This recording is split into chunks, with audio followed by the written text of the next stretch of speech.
Les États-Unis ont parfaitement lancé leur campagne à la Coupe du Monde 2026 en s'imposant largement face au Paraguay, 4-1, vendredi, lors de leur premier match du groupe D disputé au stade de Los Angeles. Les Américains ont ouvert le score dès la 7e minute grâce à un but contre son camp du milieu paraguayen Damian Bobadilla. Sous la pression de Christian Pulisic, auteur du centre à l'origine de l'action, le joueur sud-américain a trompé son propre gardien en tentant de dégager le ballon.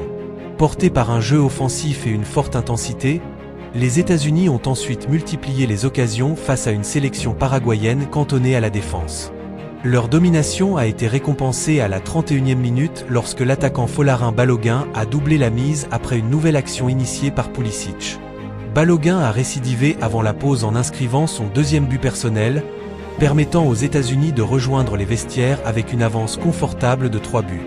Les 3 réalisations américaines en première période égalent déjà le total inscrit par l'équipe lors de l'ensemble de sa participation à la Coupe du Monde 2022.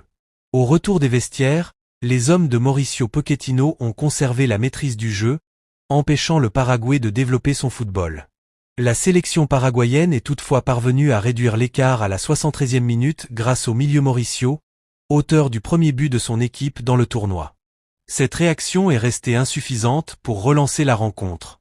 Dans le temps additionnel, 90+8, Giovanni Reyna a définitivement scellé le succès américain en inscrivant le 4e but des siens. Grâce à cette victoire, les États-Unis prennent provisoirement la tête du groupe D avec 3 points et une différence de but de +3, tandis que le Paraguay occupe la dernière place du classement.